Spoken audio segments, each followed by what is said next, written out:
I walked into the elite cattle auction. My cousin whispered with a cruel smile, "You shouldn't have come, the help ruins the prestige."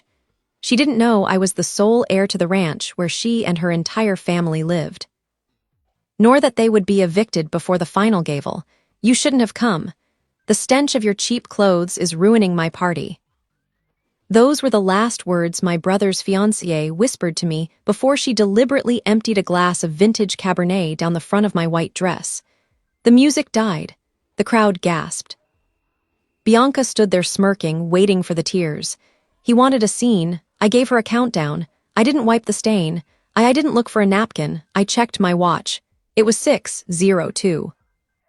I decided that by 6:05, this entire wedding would legally cease to exist. I didn't run to the bathroom. I didn't reach for a tissue. I stood absolutely still, letting the red wine soaks into the fabric, turning it cold and heavy against my skin. The crowd was waiting for the breakdown. They wanted the scene where the poor relation runs away sobbing, humiliated by the golden couple. I denied them that satisfaction. Bianca laughed. A light tinkling sound that was practiced to perfection. She snapped her fingers at a passing waiter, not even looking at him. "Get her a napkin and maybe some club soda, though I doubt it will help that fabric. It looks like polyester." She dismissed me with a wave of her hand, turning her back to accept the coos of sympathy from her bridesmaids. That was when Denise, my brother's mother-in-law-to-be, stepped in. Denise works in human resources at a mid-size tech firm. She handles people for a living, usually by firing them. She gripped my arm with a strength that belied her manicured nails. "Let's get you out of the sightline," she hissed, her smile tight and fake for the benefit of the onlookers. "We can't have you looking like a crime scene in the background of the first dance." She marched me away from the family table, away from the crystal centerpieces and the ocean view. She walked me past the guest tables, past the bar, all the way to the swinging metal doors of the kitchen. She pulled out a chair at a small, wobbly folding table tucked in the shadows, the vendor table. The DJ was there eating a cold sandwich. The photographer was changing lenses. This was where the help sat. "Stay here," Denise said, smoothing her dress, "and try not to speak to anyone important. We're doing you a favor by even letting you stay." I sat down. I looked across the room at my brother, Caleb. He was standing 10 ft away, holding a glass of champagne. He had watched his fiancée pour wine on me. He had watched his mother-in-law drag me away like an unruly child. He looked me right in the eye, took a sip of his drink, and turned his back. That was the moment the sadness died, replaced by a cold, sharp clarity. I looked at Bianca, glowing in the center of the room. Most people would think she was just a mean girl having a bad day. But I knew better. This was the predator's arithmetic. See, beaters like Bianca don't attack randomly. They do the math. When she walked into this room, she felt small.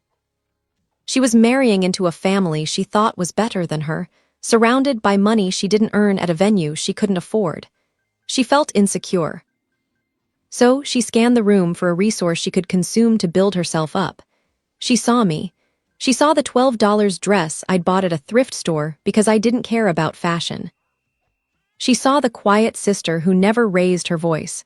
She calculated that I was the path of least resistance. By destroying me publicly, she wasn't just being cruel. She was establishing dominance. She was showing my brother, her family, and every guest that she was the alpha and I was the stepping stone. It was a calculation, a primitive, cruel equation of power. But Bianca made a fatal error in her math. She assumed that because I was quiet, I was weak. She assumed that because I sat at the vendor table, I was a servant. She forgot that in the hospitality industry, the vendor table is the most dangerous place in the room, because that's where the people who actually run the show sit. I picked up the linen napkin from the table. I didn't use it to wipe my dress. I unfolded it on my lap. I watched the staff moving around the room. My staff. I checked my watch again. 604.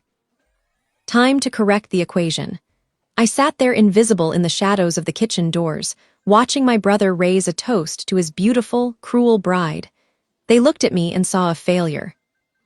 A sister who couldn't afford a decent dress. a girl who had settled for a small life while they chased greatness. They had no idea that they were standing on my dirt. I don't work as an assistant. I don't work in hospitality management. I specialize in distressed commercial real estate. I hunt for dying properties, resorts drowning in debt, hotels facing bankruptcy, assets that banks are desperate to offload, and I buy them for pennies on the dollar. Then I fix them. I bought Obsidian Point 2 years ago when it was nothing but a crumbling liability and a lawsuit waiting to happen. I turned it into the most exclusive venue on the coast. I never told them. I kept my mouth shut in my car cheap because I knew exactly who they were. I knew that if Caleb knew I had money, he wouldn't see a sister. He would see a line of credit. I watched Bianca spin in the center of the dance floor, her dress sweeping across the polished hardwood I had paid to restore. She looked radiant. She looked expensive. And suddenly, the invisible ledger opened in my mind. It's a specific kind of accounting only the scapegoat of the family understands. I looked at the crystal flutes in their hands, overflowing with vintage champagne. I remembered sitting in my studio apartment 3 years ago wearing 2 sweaters because I couldn't afford to turn on the heat. I was eating instant noodles for dinner for the 20th night in a row. Not because I was broke, but because I had just wired $4,000 to my parents to stop the bank from taking their house. I lived in the cold so they could sleep in the warm. I looked at Caleb laughing as he loosened his silk tie. I remembered the day he started his business. He needed seed money. Dad called me begging. I emptied my savings account. Money I had set aside for a down payment on my own life, and sent it to him. I drove a car with a taped-up window for 2 years so Caleb could drive a BMW to client meetings. I looked back at Bianca, sneering at me from across the room, judging the fabric of my dress. She sees a stain. I see the price of their survival. I realized then that my silence hadn't been humility. It had been a mistake. I had starved myself to feed people who would mock me for being hungry. I had built a kingdom in the dark to protect them, and they used the shadows to hide me away. The ledger was full. The debt was due. I pulled my phone out of my clutch. I didn't open social media. I opened the internal management app for the resort. I saw the event status active. I saw the client's name, Caleb and Bianca. I scrolled down to the contract section. I didn't need to read it. I wrote it. Clause 14B, the Morality and Mistreatment Protocol. It was a clause I inserted into every contract after a particularly rude groom harmed a waiter last year. It gave ownership the unilateral right to terminate an event immediately if the client or their guests mistreated, tormented, or threatened staff or management. Bianca had just poured wine on the owner. I looked at the head of security, a man named Marcus, who was standing by the main exit-looking board. I sent him one text message, Code 14B. The bride was executed immediately. Marcus looked at his phone. He looked at me. His eyes went wide. He tapped his earpiece and started moving toward the stage. I stood up from the vendor table. I didn't smooth my dress. I walked past the photographer, past the DJ, and stepped onto the stage. The music died. The room went silent. It was time to introduce myself. The room didn't just go quiet. It went dead. I climbed the 3 steps to the raised platform where the DJ was busy mixing a top 40 hit. He saw me coming, a wine-stained woman with a look of absolute zero on her face, and opened his mouth to tell me to get lost. He never got the chance. Marcus, my head of security, stepped out from the shadows. He's 64 and built like a linebacker. He simply nodded at the DJ and cut the power. The music died with a turntable screech that made half the room scene. Then the house lights slammed on full brightness, harsh and unforgiving. The romantic dim ambience vanished, replaced by the stark reality of a conference room. "Hey!" Bianca shrieked from the dance floor, shielding her eyes against the sudden glare. Who turned on the lights? "DJ, what are you doing?" I took the microphone from the stand. It gave a high-pitched feedback whine that made everyone cover their ears. "He's following orders," I said. My voice boomed through the speakers, steady and calm. "And so are you." Bianca spun around, her eyes narrowing when she saw me standing center stage. "You!" she laughed, a nervous, jagged sound. Oh my God, she's drunk. Someone get the wine-soaked trash off the stage before she embarrasses herself. Denise marched toward the stage, her face twisted in that HR manager scowl she used right before firing someone. Get down from there immediately, you little brat. I will have you banned from this property. Actually, Denise, I said, my voice overriding hers, you can't ban the person who signs the checks. I pulled my phone out and held it up, the screen glowing with the digital contract. I am invoking Clause 14B of the venue rental agreement, the morality and mistreatment protocol, the room murmured. What is she talking about? Someone whispered. Clause 14B states that any physical or verbal mistreatment directed at the ownership team or staff is grounds for immediate non-refundable termination of the event. I recited from memory. I looked straight at Bianca. You poured wine on me. You called me poor. You humiliated me for sport. So what? Bianca yelled back, hands on her hips. You're just the groom's loser, sister. You aren't staff. No, I corrected her. I'm not a staff member. I'm the owner. The silence that followed was heavy enough to crush a lung. Bianca blinked. Her mouth opened, but no sound came out. Denise froze mid-step. Caleb dropped his glass. It shattered on the floor, but nobody looked at it. I bought Obsidian Point 3 years ago, I continued, my voice ice cold. I rebuilt it from the ground up. Every chair you're sitting on, every glass you're holding, the floor you're standing on, it's mine. And I have a zero-tolerance policy for beaters. I gestured to the exits where 6 uniformed security guards had just materialized, arms crossed. Bianca, Denise, you have violated your contract. Your event is terminated effective immediately. You have 10 minutes to remove your personal belongings and vacate my property. If you are still here at 6:20, you will be escorted out by the sheriff for trespassing. I lowered the mic. Clock's ticking, the room didn't calm, it detonated.